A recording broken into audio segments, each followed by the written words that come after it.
Hey everyone, welcome to Catkin Park Chess. I know it's been a while. I published my last video more than a year ago, but now I decided it's time to continue and to publish other videos. Again, like in the first video, it's actually lines in the Rousseau gambit, which is my favorite opening. And actually, let's dive right into it. For those who don't know the Rousseau gambit, the Rousseau gambit derives after e4, e5.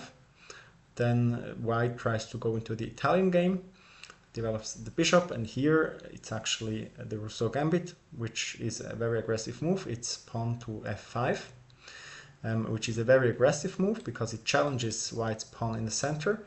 At the same time, of course, it weakens this diagonal, so it's always very nice games here. Now in this position, actually, most of your opponents are going to accept the gambit. It's the most played move in this position according to the Lichess database. So they're going to take, and now you have to push, attacking this knight. And now in this position, actually, most of your opponents will notice that this knight has no good square, because these squares actually are controlled by your knight, and these squares are controlled by your queen. So apparently the only move for white is to go back. Many opponents will do so. This is by far the most played move, like half of your opponents are going to play that move in this position, so they're just retreating the knight to its initial square. And now here comes the position where I always struggled a little bit, because the best move according to the engine is to play d5 right away, attacking the bishop. However, this leaves this square unprotected, so white can exploit it and give this check to the king. And now the king has to move, and yeah, I don't like this that much, even though the engine says it's the best variation for black, because now the black king is going to be stuck in the center for the rest of the games, which is quite uncomfortable. So I never actually really played this variation. Then what I usually used to play in this position is actually this knight move, which controls this square, so white can't give you the check with the queen, because that's off limits right now, thanks to the knight.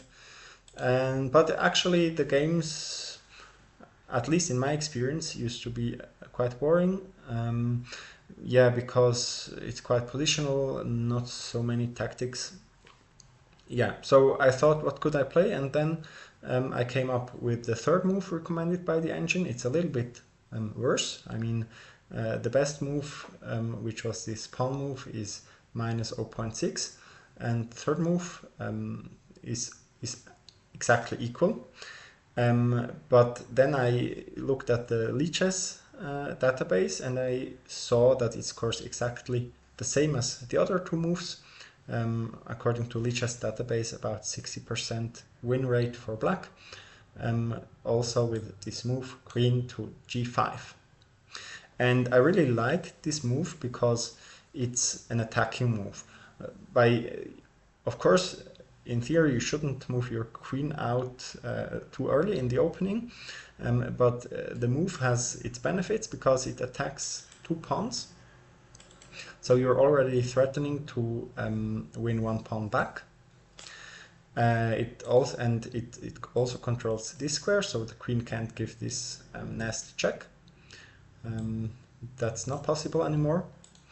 And so you're going to get the initiative right out of the opening, and by playing it, there are so many tricks and traps. It's fun games, and attacking chess, really fun to play, and that's why I decided to make a video about this line in the Rousseau gambit, and I'm going to show what kind of options you have and how to react to white's responses to this move.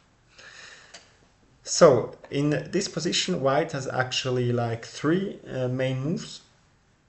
there's only one reasonable option of defending both pawns which are currently attacked, and that's to push g4, because now this pawn is on a defended square, and on the same time it defends the other pawn. That's only the third most frequent continuation. And more often your opponents will not play g4 but just g3. Here you can just capture this pawn because it's like left unattended and material is equal again. And then there's the most aggressive move, which is also the best according to the engine, because it maintains equality, which is this d3 move. This move actually leaves both pawns hanging, but at the same time they are challenging this pawn in the center, and by moving it they are attacking your queen, so the queen has to move. And here the best move actually is just to take the pawn, and then there's very forcing lines, attacking chess, and lots of fun for you. And I can guarantee you, even though the engine says it's 0.0, if you know how to play it, how to react to your opponent's moves, then you're going to win most of the games.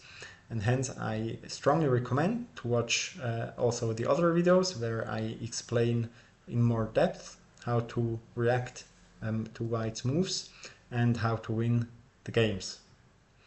So the links to these videos are in the description, as well as the link to the Lichess database, to my study, actually, to the Lichess study, where you can make your own analysis if you want to. Okay, and yeah, see you soon.